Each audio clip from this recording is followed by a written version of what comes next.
Jase accuses me of yelling all the time. Really? And to me, I'm like, I'm not yelling. Maybe I'm speaking a little bit stridently. Exactly. And like, yes. You guys are just using flowery words. No, we're not, okay?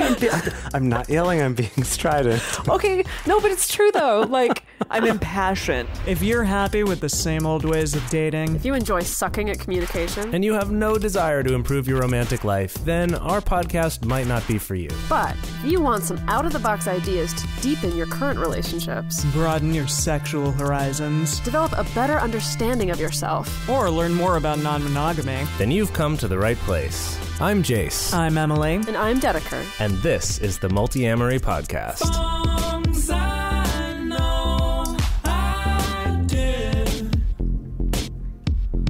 forcing me to form myself to fit. On this episode of the Multiamory podcast, we're talking about halting.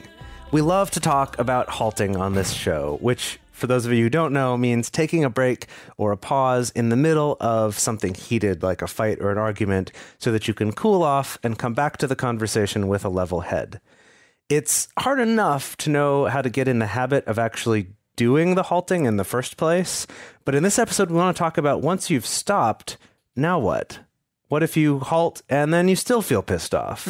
It seems like, well, that was a waste. So we're going to actually talk about like what halting is for. But first, let's review a little bit about what HALT means and how to do it. Yeah, so we have the traditional normal style HALT, the acronym HALT. I don't know who came up with this acronym originally. It's, if you do a Google search of HALT, it's just all over the internet, so it's a little bit difficult to track down the origin. Supposedly, I got kind of a lead that the acronym was first used and or created by St. Thomas Hospital in 1941. Wow. Specifically Long time ago. Yeah, but specifically as a relapse prevention tool for people who are... With like drug addiction? Yeah, people who are working through addiction.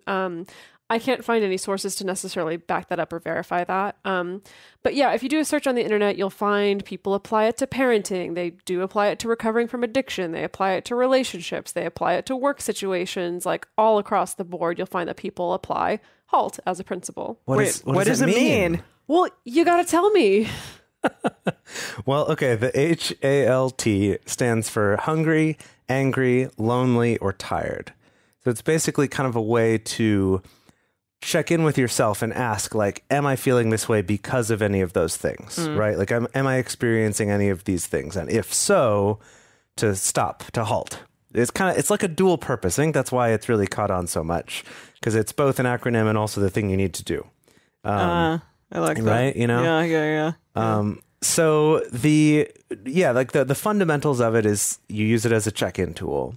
And that you take a break from the situation. It's interesting to think about it in terms of for like relapse prevention for drug abuse. That is really interesting, because in that case, Like, why are you choosing to use this drug again? I think, yeah, it's like in moments where you're feeling tempted or you're feeling craving or feeling, just a moment where your resolve feels weaker is kind of checking in like, oh, am I hungry, angry, lonely, or tired? Right. Because those are also the situations where we tend to turn to substances or turn to the kind of things that help to either numb those feelings or distract us from those feelings. Yeah, actually, even thinking of just sort of everyday substances that a person might want to stop doing, something like caffeine or nicotine or alcohol or sugar even, of kind of like when you'll be like, I'm not going to do this thing, but then you find those times you're like, well, it might be nice though, is to check in like, am I one of these things? Yeah. Right? Because I know for me, it's usually tired. That like, and I guess maybe hungry too, but like if I'm tired, my ability to like make the choices that I've decided I want to make goes way, way down. Like that's the one that really gets me. I definitely get way more emotional when I get tired as well. Yeah. And maybe not like the most productive way. But yeah, as we've kind of talked about HALT over the years on this show, we expanded it a bit because we felt like maybe HALT, the original acronym, kind of left out a couple other things that we felt were indicators that like maybe you should stop a conversation, or maybe you should like think before even entering into a conversation. And they include the following. Okay, so it is now HALTed. HALTed. Can you tell us how many letters are in there and which letters they are? HALTDS. HALTed. HALTDS. Yeah, that doesn't really roll off the tongue quite like it takes HALT like does. an entire breath to say the one word. HALTDS. Exactly. I Yeah. like it. But the end is my favorite part. I know that it's but okay, so now we have created and made it into horny, hungry, angry, lonely, tired, drinking, or sick.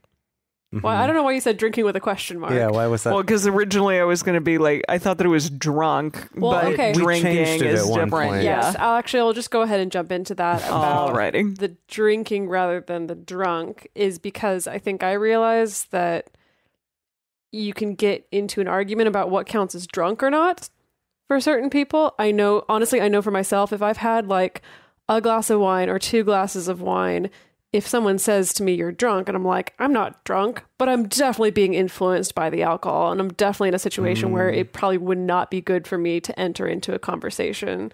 You know how in LA we have these billboards that say like buzz driving is drunk driving? Yes. And they show the like, pictures of people in car accidents, buzzed versus drunk, and it's the same picture or whatever. Like that's the whole I haven't campaign. seen that. I've just seen Yeah. it like on a thing driving down the 405. Yeah. Or like on the reader board. Yeah, things, just it's the reader like, board, yeah. but okay.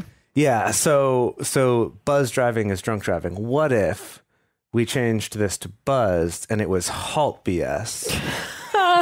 Wait, halt. I don't like that. So buzzed Because saying or BS, it sick, seems to yeah. kind of like contradict itself. Yeah, I know. I like it, see. though. Oh, halt BS. Okay. Halt BS. Halt BS. Halt BS. I like keeping yeah. it as drinking. Yeah. not Yeah, instead of because buzz. I mean, yes, and if you are like continuing to drink as you're getting into an argument or as you're getting into like a discussion that might be heated, It can speed up the drinking. Yes, well, I'm it just can speed saying up the it can heatedness, escalate. too. Yeah. Exactly, it can escalate the heatedness. So yeah, I mean, okay, that's probably why we added drinking. But why did we add horny and sick? Why do y'all think? I feel like the both of them just kind of make sense. I think like Yeah. the horny one, it's like It just reminds me of Sex in the City, like when. Sorry. wait, how so? Because there was this episode where Charlotte wanted to have her like boyfriend at the time, Harry, become or like marry her, even though she wasn't Jewish, and they were having sex, and she was like, "So we'll get married, right?" And he's like, "Yeah," but as he's coming, he's like, "Yes, yes, yes." I see. Then the next day, she's like, "Oh my gosh, I'm so excited because you said that we would get married even though I'm not Jewish." And he's like, "We were having sex. Like, are you kidding me right now?" That doesn't count. Yeah, Exactly. I see. Interesting. See, I interpreted the horny thing more in the context of, I guess in my mind, it's a more specific context of like if you're horny and you approach a partner for sex and maybe you get rejected or they say no, that's not a good time to kind of, I guess, switch track into a conversation about To nickel about back into that. Yeah. That's what I thought is kind of like get that need met first before turning it into that kind of conversation. Well, yeah, I mean, and you can be horny and want to have sex with someone, and then, yeah, they reject you, and it turns into a, like, now I'm upset, like, we never have sex kind of thing. right. Or, like, you just being kind of, I don't know, with a lot of engorgement in your mind, body, and soul. But you're Okay, not. so for Emily, it's more about like volume of blood that's rushing around. Is very physiological. No, I think, yeah, I mean, sure, if one is more intensely focused on the act or the need or the want of having sex, and then it's not fulfilled or met at that point, then that can lead to other, like, aggravations, maybe? Right. Okay. Yeah. All right. And then we added sick also. And Also makes this sense. is, again, it's just like your sort of mental resilience is lower. You know, your ability to kind of think clearly and kind of be reasonable, I guess, at least for me, and I feel like for a lot of people, it really is just lowered when you're sick. Yeah. Right? Because your body's honestly, sometimes like mood actually can be the clue that you are sick. At least I found that for myself, where it's sometimes I'm like, you know, maybe I've been feeling a little rough and I'm like, oh, maybe it's allergies or something. But then I'm like also getting angry more easily or just feeling really frustrated. And it's like, oh, I think this might be something more than that. And then often it ends up being like, oh, I actually have a cold or something like that. Yeah, that makes sense. Yeah. Yeah.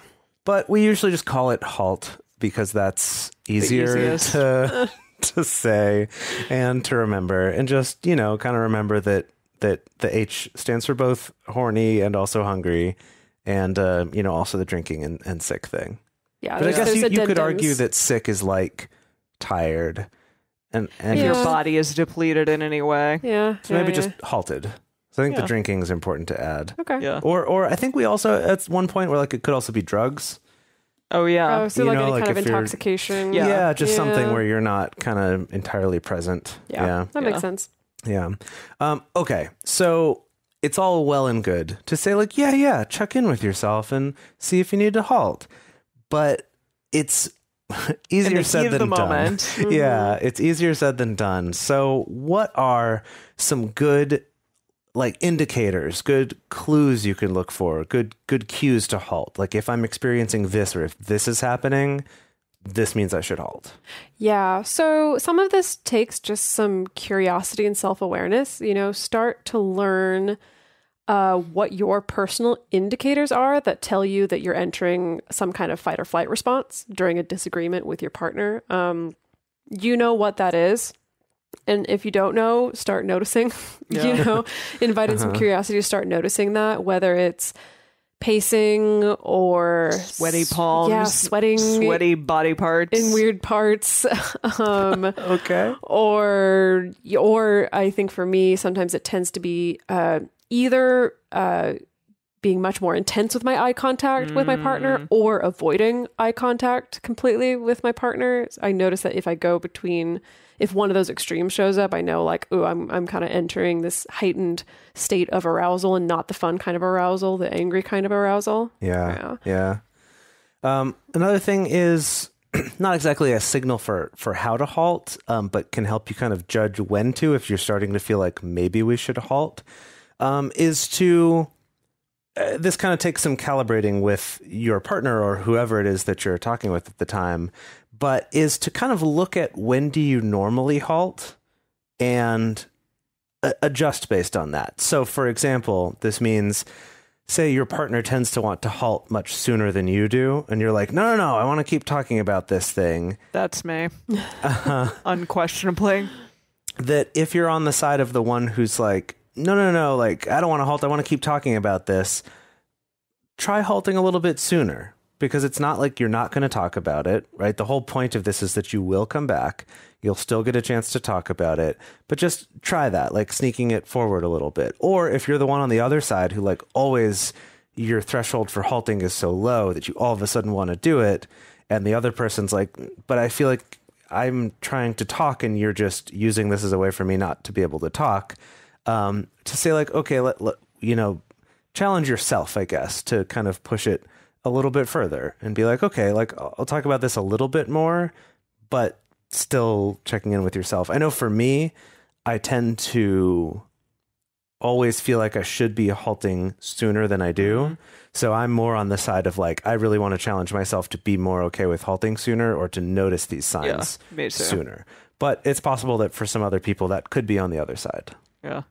Do you, Dedeker, feel like you halt earlier or later? Oh, definitely later. Mm-hmm. Okay, so all of us do it later. But I don't. Interesting. But I don't want to. It's the kind of thing where, you know, now being more conscious, calm Dedeker, you know, I'm like, oh yeah, I should probably be halting a lot sooner than I usually do. Mm-hmm. Yeah. Yeah. Definitely. No, that makes sense. Another kind of telltale sign that you should perhaps think about halting or just do it right away is if your heart rate is getting really high.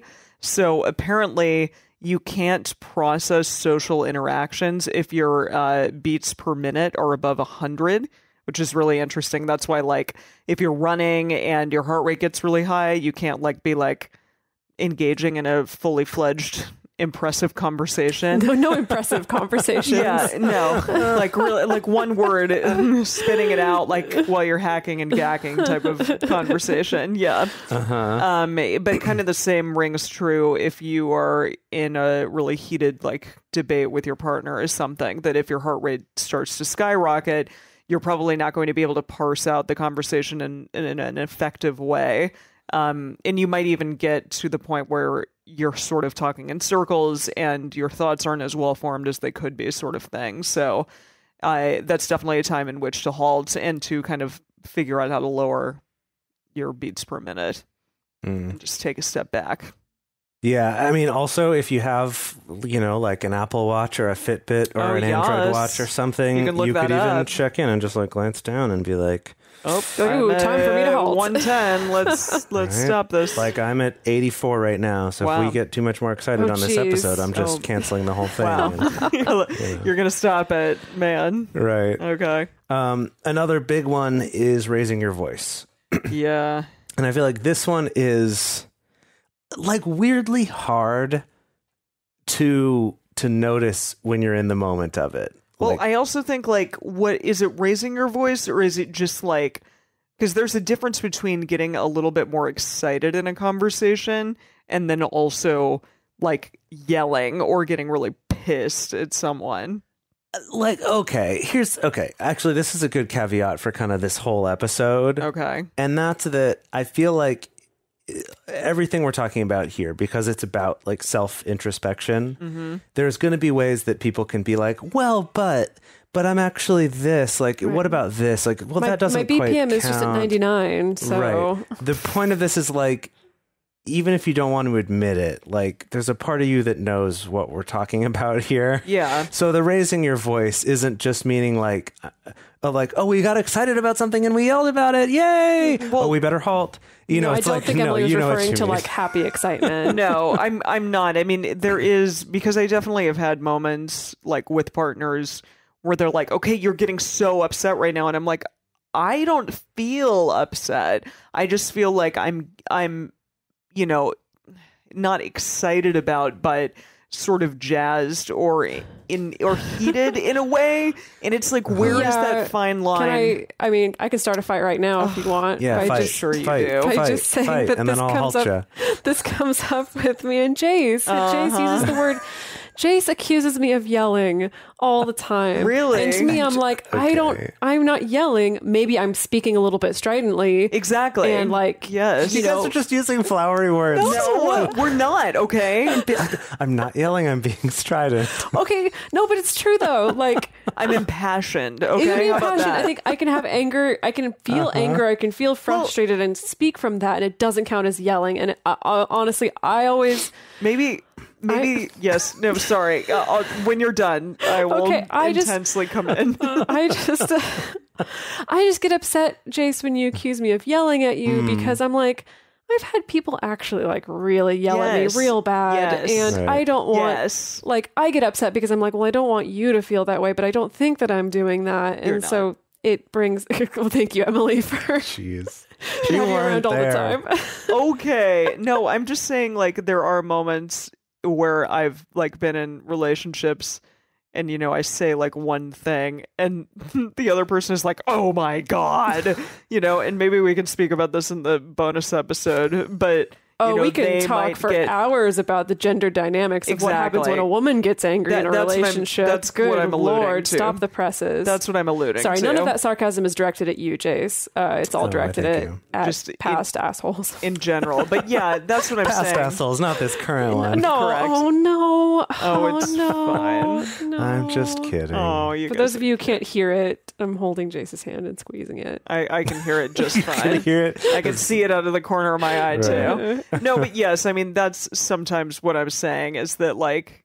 if I get a little bit impassioned, someone's like, and if, like, they get a little bit impassioned, I'm like, okay, we're just gonna sit here and deal with it. Mm-hmm. I don't know. Mm-hmm. I think Well, something to think about. yeah, we can vent about all that later. All right. Anyway, raising your voice. You know for yourself what raising your voice is. Sorry to take a 10-minute pause and talk about that, the nuances of what raising your voice means.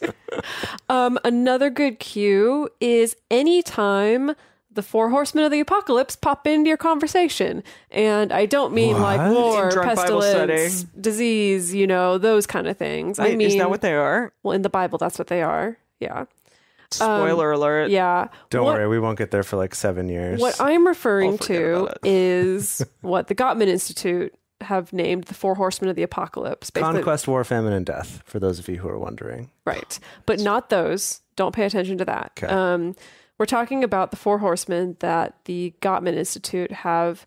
They kind of labeled it this way because it's like when they see one of these 4 things or a multitude of these 4 things in relationships, it's a pretty good indicator that the relationship is not going to work out very well. Doom. That it's probably pretty doomed. It's probably pretty apocalyptic. Exactly. So one of those horsemen is contempt.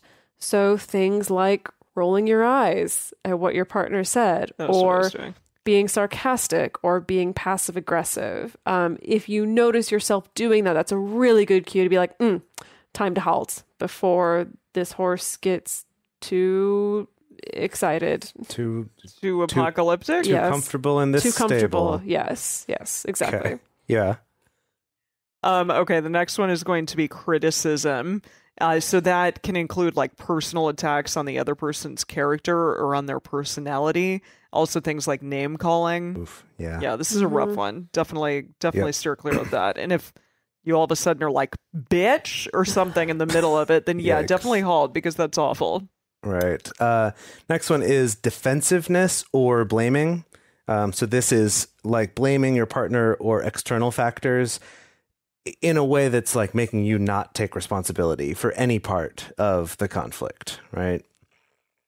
And then the last one is stonewalling. So that's shutting down, giving the silent treatment, tuning out. Or it could be also walking away or storming out without communicating to your partner that that's what you're going to do. In my opinion, I don't think it counts as a halt if the way it started is like you just like stomped off and slammed the door and didn't say anything and you were gone for 20 minutes and then came back. Like maybe technically you took a break from the conversation, but you did it in such a way that was intending to cause more harm rather than to cause repair. So if you notice yourself, if you're a person who tends to shut down in hard conversations or in uncomfortable conversations, or if you're noticing that, you're just really wanting to be avoidant, that's a really good time to just be like, okay, well, I can get what I want, what my body wants, which is to like maybe steer clear for a little while, and I can get it in a healthy way as well by just asking for it as opposed to stomping off and driving away. Yeah. Right. Yeah, that's smart. Okay, so we're going to move on to certain things to do and certain things to not do during a halt. So we've got some self-soothing tactics and also a couple things that we would like to remind you maybe not to engage in the Right. middle of your halt. Okay. So let's assume like you've done it. You've halted. Wow. Good job. Well done. We'd highly recommend you call the halt on yourself rather than calling it on your partner. Yes. It's probably not going to help things if you're like, you need to take a halt. Clearly, you're freaking out right And now. maybe even just for the sake of safety, maybe not even saying we need to take a halt, because your partner can still hear that as you need to take a halt. Call it on yourself. Even if you feel like your partner is much more upset than you are, still call it on yourself anyway. Still say, hey, I really need to take a break, or I really want to take a break. I'm going to take 20 minutes, 30 minutes, an hour, whatever it is that you want to take. So it's recommended to take a minimum of 20 minutes when you are on your halt. That's the amount of time that it's going to take for your body and your nervous system to calm down and to re-enter a state that is physiologically more neutral. That's a long time, 20 minutes. Yeah. I usually only do about 10, so Yeah, maybe give should up yourself give yourself that extra time. We don't recommend taking a halt that lasts longer than a day, mostly because I think that it starts to edge into the territory of stonewalling or just straight up avoidance, because then it starts to be difficult to tell the difference between what's halting with the intention that, oh, we're going to come back to this in a better state versus what's just trying to avoid or trying to hurt my partner by freezing them out or whatever. So anywhere between 20 minutes and a day, I highly recommend being clear with your partner how much time you're going to take, or being open to negotiating with your partner how much time you're going to take, as opposed to just saying, I'm going to halt and then leave it unclear. Yeah. I would even take that a step further and say, take the 20 minutes. After the 20 minutes, decide if this is something you're going to continue talking about now, or if it's like, you know what, now that I have these 20 minutes to calm down a little bit, I realize like, I want to think about this a little. Let's talk about it later tonight, or let's talk tomorrow, or something like that. But I feel like it's hard in the moment to want to set a time to do it, but maybe that 20 minutes can be, or like, it's always going to be 20 minutes, and then we'll talk about when we're actually going to talk. Interesting. And maybe it will be right away and maybe it won't, but yeah, like, give yourself that calm time, I guess, before you make that decision. Yeah. So the next thing, and this is a do not do kind of thing, which is don't vent to other people. And don't even necessarily vent to yourself, which I think can be a difficult thing. Although I will say that like time away from the actual situation at hand can give you some fresh perspective. Oh, definitely. Yeah. It like almost immediately, which is really interesting. And I think that it can allow a person to like not necessarily need to vent to themselves and be like, well, I'm so justified in my feelings right now, but rather be like, okay, like, let me ask some questions here about what is actually going on. But a reason to not like vent to another person, and this is a big one, is that the person that you vent to about the situation that happened between you and your partner, or you and whomever, they're probably only going to get a really bad impression because they don't like get the positive or the other side of the story as well. And I think that can be kind of a compounded thing over time also. Like, say you always go, and gosh, I have been guilty of this, but say you always go to like someone and tell them about, the hard times that you're having with your boyfriend, and that's like the only thing that they're hearing constantly. It sort of gives this impression that is all that's there, as opposed to, they're not hearing necessarily about like all of the positive, lovely things that are happening as well. And that, I think, can be a really challenging thing for them to be like, I like this person and I want you and your relationship to succeed with them, because if they're only hearing about the bad things all the time, then it's going to be hard for them to want that relationship to succeed. It reminds me a little bit of the thing we've talked about before about if you go on a date with someone and then you come back to your other partner and you're like, oh, this thing was bad and like this thing wasn't great, and you kind of only focus on the negatives because you think like, yeah, that's what they'll be more comfortable to hear. Then you continue dating them and they're like, what's going on? Like, why are you, what's like, do you have low self-esteem right now? Like, why are you still doing that? And like, you're kind of doing that to your friend or your confidant that you're, choosing to only vent to. Yeah, exactly. And really venting doesn't necessarily make anything better. It can actually kind of do the opposite. What did you write here, Jase? Entrenching you in your suffering. Yeah, that's what I wrote. Yeah. Such drama. I got very poetic there. Yeah, indeed. But yeah, I think that it can absolutely do that. It just sort of puts you again in that physiological state of being really upset by this thing or reliving it almost, and upset by like this thing that is happening. And it may feel like immediately kind of good to be like, yeah, look at what happened. And like, I'm so justified in how I'm feeling. But I think overall, it can also like breed a bit of resentment too for the person that hopefully you're ultimately trying to, work past this challenging thing that's occurring with them.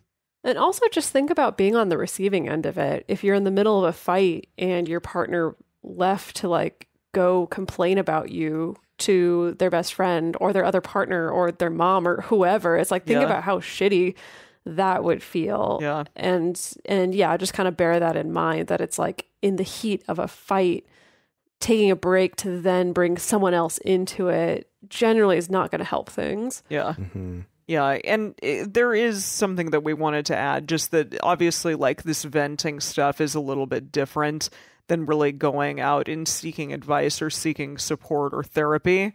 And you can probably kind of parse out like the difference between venting and complaining versus like having constructive questions and trying to constructively like get past an issue, especially if something comes up often. I think that those are the types of things that you should potentially be asking an outside party for help. But if you're just like, he didn't do the dishes right again or something, like that's a big difference. Yeah, I don't want anyone to think that we're saying don't ever vent or don't ever talk about your relationships to other people, like, and especially if there's something systemic going on, of course, talk about it. It's just like in the middle of the argument is not the time. Yeah. To, that your halting time is not the time that you should be taking to go dump on other people about it. Yeah. I would say not even just in the middle of arguments, but what we're talking about here is like, you know what we're talking about. This is kind of that same thing of like, if you're venting where the only purpose of it is just to complain, that's very different from like, I'm talking to someone I trust because I'm really upset and I don't know what to do. Yeah. Or I'm not sure how bad this thing really is. Or, right, you're actually trying to be constructive versus the kind of venting which does feel rewarding to do sometimes, but if just like, I just want to complain about how shitty this is and how justified I am in being upset. And that doesn't actually help anything. Yeah. So instead of doing that, go do something completely unrelated. Like I know on the show we talk about things like, journaling and stuff like that about it. I think there's... Yes, you love to journal, Jase. I think it's very useful to write stuff down by hand specifically. But I would actually recommend, at least for this 20 minutes or during this, is to actually not even do that, because that's kind of like can get into the self-venting sort of category, is to do something totally unrelated just to like physiologically calm down, kind of remind your brain that there are other things to care about in the world besides this one thing. Just kind of get a little bit of perspective so that then you can come back to it. And some people feel like, if I'm not like constantly working through it, I'm never going to think about it. But you are. Your brain is processing it in the background. So this is things like go for a walk, fold the laundry, unless that makes you really angry, then don't do that. Weed the garden, similarly, unless that makes you really angry. Do some art, maybe even just like doodling or something like that, or knitting, or just do anything that kind of gets your mind occupied on something else. Yeah. I recommend meditation for people only if meditation is something that already works for you to help. Don't just like dive right in this exact moment. Yeah. Yeah. If you don't already have a meditation practice, the halting in the middle of a heated argument, probably not the best time to start. For some people, meditation just makes it easier to ruminate on the situation and obsess over it. And well, yeah, because sometimes it's like if you sit down and there's nothing to occupy your mind, that for some people it's just that much easier to slip back into the argument. And again, it becomes that self-venting or reliving it or trying to think about a better thing to say or something like that. So I don't recommend meditation unless it's something that already does work for you and is something that you found consistently does help you to calm down and to reset and get back into the moment. And similarly, you can play a video game if that's something that does help you, if it helps to put you in a better state of mind or in a more neutral mood or just distracts you. If you know that you're more likely to get upset or angry or frustrated from playing a video game, then try something else. Try a different game or try not playing video games. Right. So like if I'm upset, like going to play League of Legends is a bad idea. Why? Because it's such a stressful game to play because you're playing against other humans who are all toxic and awful. And so, like it's just, it's something I have to do when I'm already in a good mental state. Okay. If I'm not, bad idea. Yeah. Yeah. And if you're a gamer, if you regularly play video games, you know which games are the ones that are more likely to agitate you rather than distract you. What's your game? That would probably be Hearthstone. Wait, the one that'll agitate you or the one that you want to play? That's the one that's more likely to agitate me is Hearthstone. Okay. I've been better recently, but But but I know that's not the game to turn to if I'm trying to calm down in the middle of an argument. Yeah. Right. A lot of competitive games, like online competitive games, I would tend to say are not the right category for that because they're kind of about amping yourself up to be competitive rather than calming down. I find like kind of, I don't want to call them mindless, but like simple puzzle games work really well. You know, something that's not too complicated, but is just distracting enough. Some Tetris 99. Yeah, some Tetris. But no Picross is a good one. Super Smash Brothers. Right, probably also not a great one for that. Yeah, or in my case, Mario Kart. Right. Probably Just not. Yell a lot of obscenities. Yeah. And then another one is to exercise. Pump some iron. Yeah. I don't know why I don't know why I said that. This particular one has saved me many times. When it's even not just like I'm in the middle of some argument and we're halting and I'm going to go to the gym and lift some weights or something. But even just like if I'm really angry about something in general, if it's something about work or something that someone did that I'm still like stuck on and angry about, or something going on with a metamor, or, you know, whatever it is, that like going to work out, at least for me, has been really helpful because it involves both like focusing and then also tiring myself out. And that, like, as a way of kind of getting your body to calm down by like exhausting it. So it's like it doesn't even have the energy to keep being like amped up and upset about this. Or like Dedeker's new favorite activity is going for a run. I mean, that's quite a statement. I really don't want to have to live up to that statement. It's just amazing that you do it all. Yeah, I think it's pretty amazing myself. It is pretty cool. I'm not that great at running and I'm not that fast, but I will say it has definitely saved me many times when I felt upset or really sad or you know, I've been snappy at my partner. Like going for a quick run has been really, really helpful. Do not give such a knowing look right now, Jase. What's a quick run to you? 20 minutes. Hey, look, that fits perfectly with the there you go. The amount of time for the halt. Yeah. Perfect. Love it. All right, now we want you to ask yourself a couple questions while you're on the halt, on the hunt. While you're on the hunt. No, when you're halting, when you're in the middle of the halt, and before you re-enter into the fray, into the into society. No, into the argument or the discussion or whatever. When you're in the middle of the halt. Let's have some questions for you, some like things to mindfully be working through. Yeah, so this list of questions, ideally this is something that you'll turn to after you've gone through kind of your 20 minutes of calming your body down. I wouldn't recommend diving into these questions right away. Definitely do whatever it is that you need to do to get yourself a little bit calm, get yourself in a slightly more neutral mind space, and then start going through some of these questions.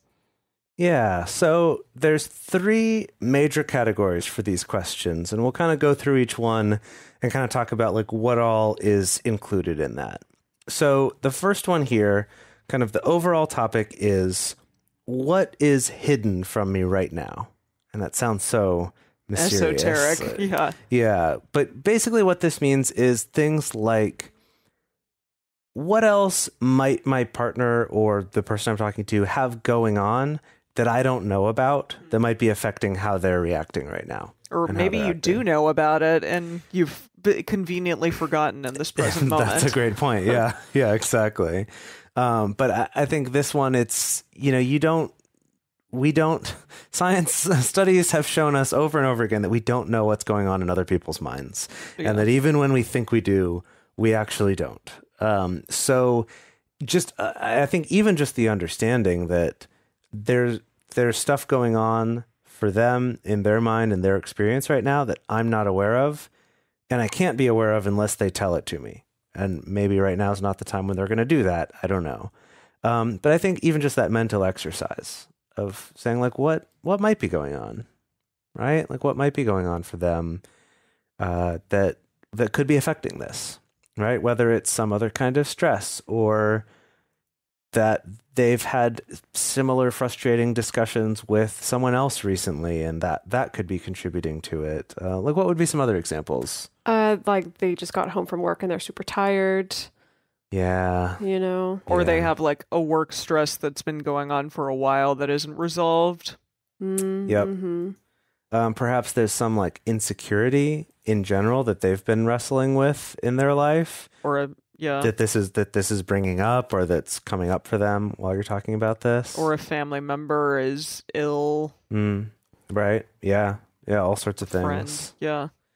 And so then the kind of mirror world version of that question is, what might be going on with you that's affecting how you're acting right now, how you're feeling right now, that you weren't aware of, right? Or maybe you were aware of, but we're just kind of, putting the blinders on, right? Like similar things. It could be work stuff that's going on. It could be some other relationship. It could be this almost kind of like loops back on itself of like, maybe it's like the reasons why you're halting. It's because you are really tired, or because you're horny, or you're hungry, or you're lonely, or you're drinking, or, whatever, or maybe you're sick. Like I was saying, maybe this is where you realize like, oh, I think I'm getting sick. Yeah. Yeah. So the second category questions, kind of the overarching theme is, am I trying to be right more than I'm trying to connect? So asking questions of yourself like, could I be focusing more on connecting more than competing, for instance? Or could pouring love or understanding into the situation right now help us to better connect? And this one's a doozy. This one actually like really specifically saved me a couple weeks ago during a halt, where I read this question. I was like, oh, damn, like, yeah, because like what I want right now is love and understanding. So of course, if I brought love and understanding into the situation, it would really help us connect. And it really helps me to let go of just wanting to be right or just wanting to win, instead of just cutting to the chase of like actually asking for what it is that I wanted. Yeah. What, like, that just seems so easy to say. Yeah. You Tell me both more were about it. a little like, I don't know if I like this. Not Well, you, no, but I liked I know it. you like it, but Jase was the one who was like, I guess just like, I don't know. Tell me more about it. Like, what is it about that particular question that resonated for you? I guess in that particular moment, it was because it just happened to really cut to the chase of what I was wanting. Like, because I think that the main reason why I needed a halt is because I was feeling lonely. There were a number of other things going on, but like, because I was feeling really lonely and realizing like, oh my goodness, these things that I want, like, yeah, I can just inject them into the situation and it'll make everything so much better, And I think that also the connectedness, the like focusing on the connecting rather than the being right, it really helped me to be like, oh yeah, that's totally what's going on right now, is that I'm trying to be right and I don't really want to be right. I just want to feel connected. I want to feel loved and I want to feel close to this person. Yeah.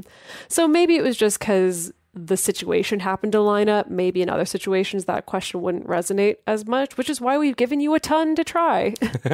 yeah. right? No, I think that that's a really important question to ask yourself, or just to say like, okay, I care deeply about this person, so why don't I inject some of that thinking into this whole thing?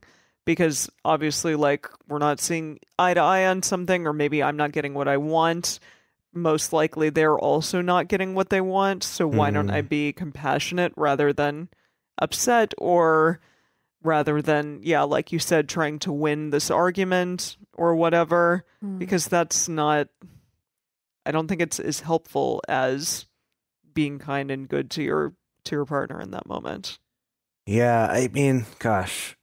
So like, all right, I'll read our next question, but I want to talk more about that too. So I think they're all related though. So this next one is, what would a more conscious version of me do right now? And I know you preferred this question over the last one. Right. Yeah, that's something about the wording of this one kind of made sense to me in a way of kind of being like, kind of asking yourself the question of like, if I were still me, but I was like totally in control and really like aware of what I wanted and what mattered in my life, how would I be acting right now versus how I'm acting now, where I'm reacting out of what feelings are kind of overpowering me at the moment.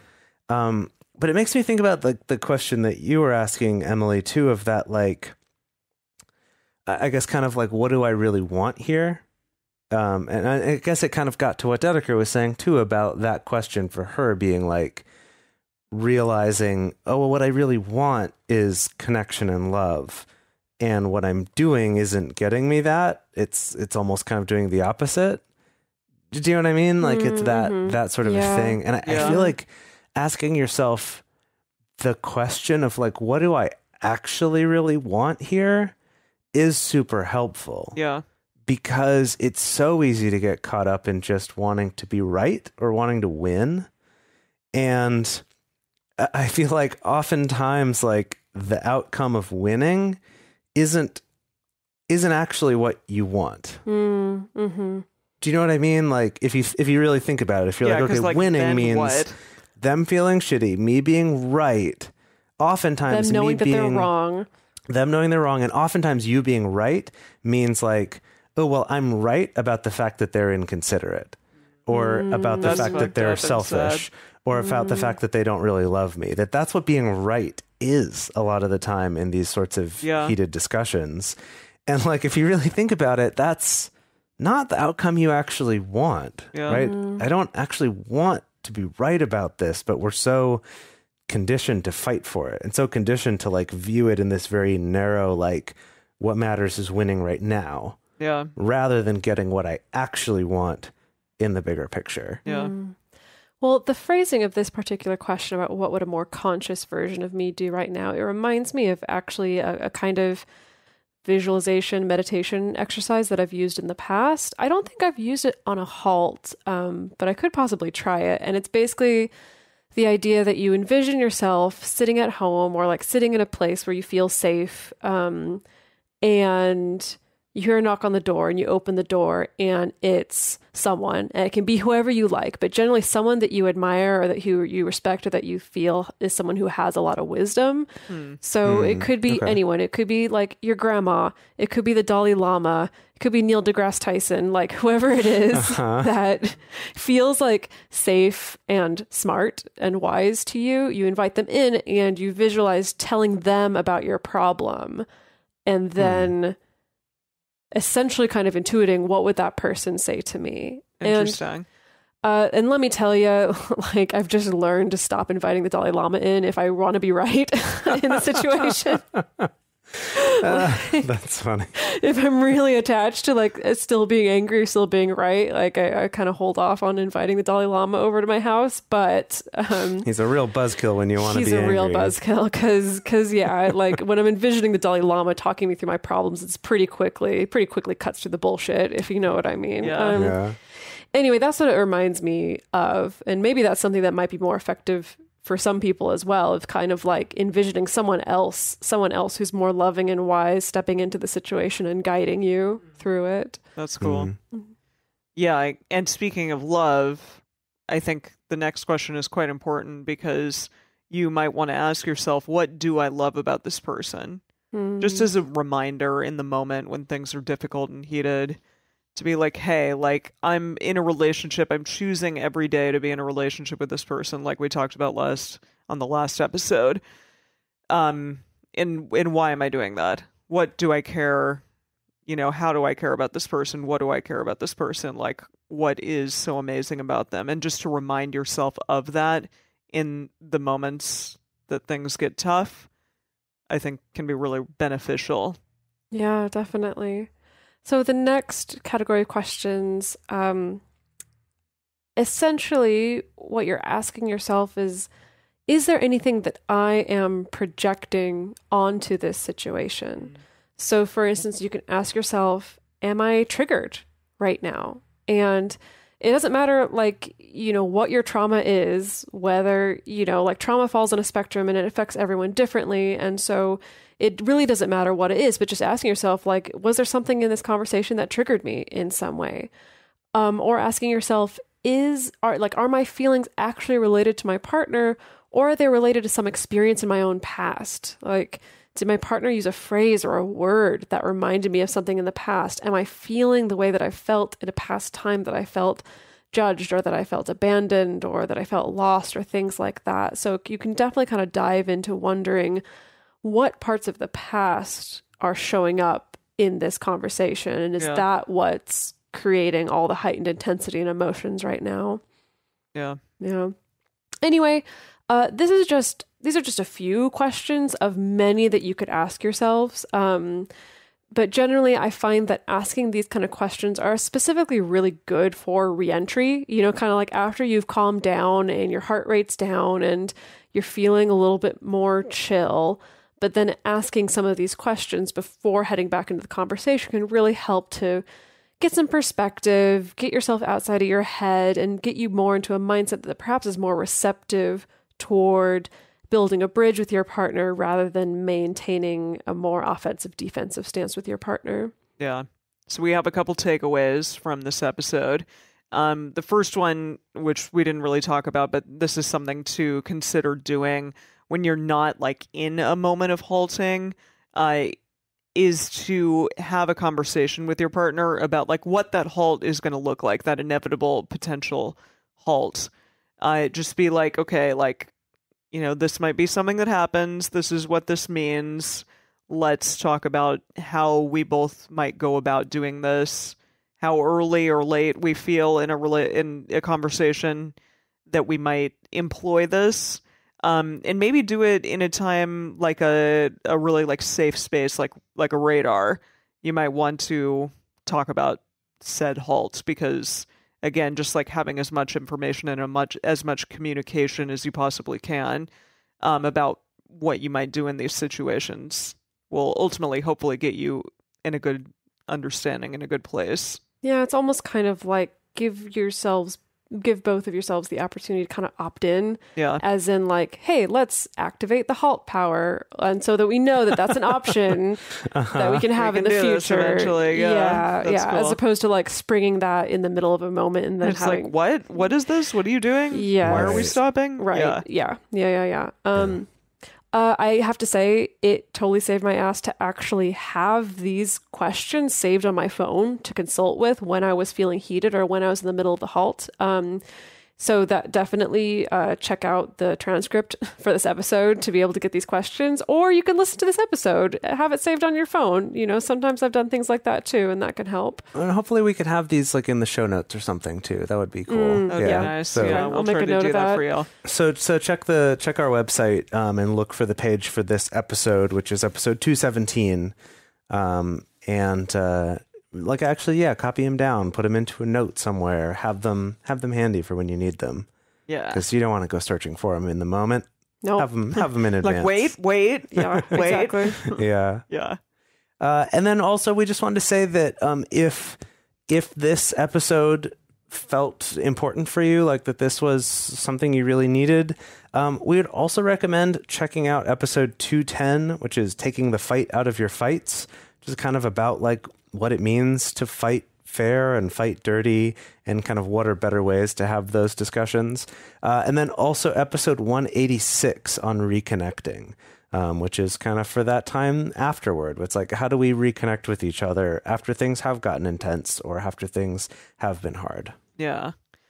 So we really would love to hear about all of the different ways in which you out there halt. If you tend to be a person who halts sooner or later, what like tactics you've employed in the middle of your halts, or how you've kind of addressed them in the moment as well, and the reasons maybe why you tend to halt like more often than not.